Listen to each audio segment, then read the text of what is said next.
All right, so MAGA civil war is still going on. Donald Trump and Elon Musk are still going after each other. And what's interesting is that a lot of Trump supporters are either taking Elon Musk's side and kind of turning on Donald Trump, or they're coming up with these crazy conspiracy theories to justify the beef. Apparently, this has been planned all along. It's very deliberate. And that's according to someone like Patriot Josh, who wrote an entire essay on this, which is kind of going viral among the MAGA circles today. And it reads, quote, strategic deception, Elon versus Trump, the feud that isn't. To the untrained eye, the current feud between Elon Musk and Donald Trump might appear to be yet another case of ego, ambition, or ideological friction. But to those trained in military strategy, psychological warfare, and counterintelligence operations, apparently, those people can recognize that this feud is fake. He goes on to say Elon Musk, arguably the most powerful civilian technocrat in the Western world, launches a public poll proposing the creation of a new party. Meanwhile, Trump, the architect of the modern populist revolt and the face of the MAGA movement, criticizes him openly. The media bites. Yada, yada, yada. But apparently, this is an orchestrated psyop, a strategic feint designed to lure the deep state into a false sense of confidence. You know what I'm reading right here? I'm reading a lot of Cope. Somebody like this guy right here and others, which I'm about to show you, cannot possibly fathom their two heroes attacking each other. It's a very psychological thing that we're witnessing here. They can't fathom it, so they have to come up with these insane conspiracy theories to justify it. And you see things like this in the MAGA movement all the time. When Republicans who are ardent Trump supporters get debunked, they come up with another theory to double down. And then when that gets debunked, they triple down with another theory. It is part of the MAGA playbook, and they're really breaking it out today. And let me show you more examples. For example, the right-wing Cope account on Twitter, which amplifies a bunch of crazy conservatives, said these people cannot be real. And it's a tweet thread from N Wokeness, a MAGA Twitter account that said, quote, X is not real life, did not age well. Another says Elon Musk and Donald Trump are trolling. And the final guy says, I wouldn't be surprised if they weren't sitting side by side posting. These folks really believe that the feud taking place, that Elon Musk accusing Donald Trump of being on the Epstein files, and Donald Trump saying he's going to take away Elon Musk's government contracts, they really believe that this feud isn't real, that they're just going at each other for fun. It is an immense level of cope. It's the only way they know how, by coming up with theories. And I really want to emphasize that it's not just these two different examples. There are others. Like, for example, under this Gunther Eagleman tweet, who is a huge conservative, he's often amplified by people like Elon Musk and members of Congress. He said, Elon has been working his ass off for the American people. Trump has been a machine. Congress was on vacation. Tell me again who is to blame. And this guy says, I bet Elon Musk and Donald Trump are sitting back laughing at all of this. Trump probable asked Elon to kick Congress in the ass for more cuts. Teamwork makes the dream work. Couldn't even form a coherent sentence there to justify his conspiracy theory. But once again, another person who believes that they're just sitting back, they're chopping it up, they're laughing at all of this, they're having a good time. It's all planned. Here's another one under that same tweet. This guy says, I'm not buying this social media spat. I don't know what it is, but no way the two most powerful men in the world are behaving like teenage schoolgirls. And yes, Congress is 100% to blame. So maybe that's the point. And what's interesting here is a lot of these conservatives are now trying to shift the blame to Congress, who, by the way, are led by Republicans in the Senate and in the House. Those people are people they voted for, are people that Donald Trump and Elon Musk supported. So they're trying to take the heat off of Donald Trump and Elon Musk and put it there. But look at this. No way the two most powerful men in the world are behaving like teenage schoolgirls. I hate to break it to you, but yes, they are. And what's interesting about that point in particular is so many Republicans told us before the election that they didn't want to vote for a woman, that women are too emotional, that it's this or that.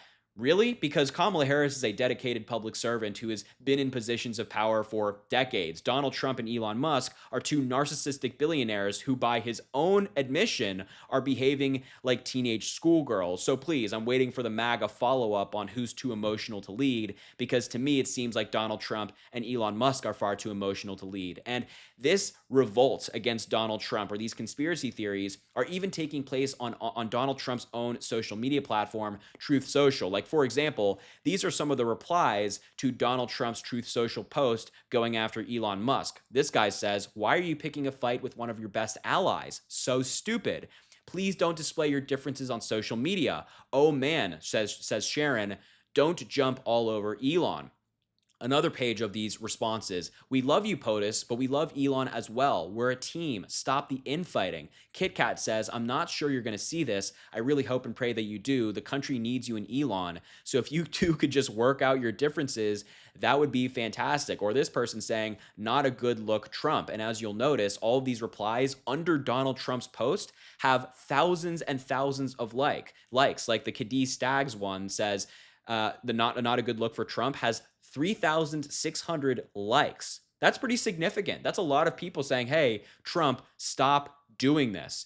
But what's also interesting is that a lot of the MAGA base, the voters, those people are turning on Donald Trump or telling him to stop, or as I mentioned, making up conspiracy theories. But the people around Donald Trump, well, they're Team Trump. They're all the way Trump. They're attacking Elon. Like, for example, Steve Bannon today called for Elon Musk to be deported and for an investigation to be launched into Elon Musk. Have a look. Doge was, for any fanboys that still exist, while you're wrapping up in your cape tonight, understand on Doge, he didn't find any fraud. There's plenty of fraud out there. He didn't find. This was President Trump's first complaint. Was this all BS? Right, with the Doge. The act that President Trump should be taking immediately, I think, when he threatens to take one of the big programs out of SpaceX, President Trump tonight should sign an executive order calling for the Defense Production Act to be called in SpaceX and seize SpaceX tonight before midnight. The U.S. government should seize it. If a guy's going to sit there and start making quotes, also, as Stuart Stevens talked back in January, I don't know why we haven't had a full investigation. Look, if you're going to deport illegal aliens, you got to deport illegal aliens. The good go with the goose and the gander. They got to go back to this, as Stuart Stevens talked about, and go through everything about his immigration status. I happen to believe, given the facts that I've been shown, that he's an illegal alien, and illegal aliens got to be deported. Wow.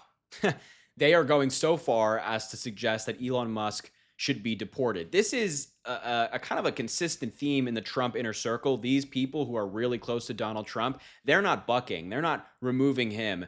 They're backing him all the way and will do anything to go after Elon Musk, such as seizing his companies or deporting him. This is the breadth of the MAGA civil war that we're seeing. It's not kind of contained in small niche circles on the internet. It's very wide. It's taking place among the political ideological spectrum on the right. And also, a lot of these MAGA personalities online are also defending Donald Trump. Charlie Kirk, for example, has issued no real position yet. He said, what's your take on the Elon Trump situation recently, and other tweets that he's put out, but he hasn't really talked about the beef at all, except for this in particular, where he said, we are so blessed to have Donald Trump as president. But what's interesting as well is that a lot of these comments are anti-Trump. For example, this guy says, Charlie Kirk out here defending people on the Epstein list. We're going to have to find another platform. You are a bigot. I mean, all of these people, look at this one, especially, I vote for Trump. I do not regret that, but I have some questions now regarding, obviously, Elon Musk's accusation that Trump is on the Epstein list. So I find this all very interesting. And let me tell you, this MAGA civil war is not slowing down. It appears to be only getting worse for Donald Trump and Elon Musk. And this divide that we're seeing right now, I don't think it's going to be solved anytime soon. I think that it's going to continue, and I think it's going to get worse for the MAGA movement. So listen, I will leave it there. Thank you so much for watching the video. I appreciate it very much. Make sure to drop a like on the video and comment. Let me know what you think about this story. I love hearing your thoughts here. Also, subscribe to the channel. It goes a really long way and helps support me. But as I always say, I greatly appreciate you, and I hope you have an amazing rest of your day.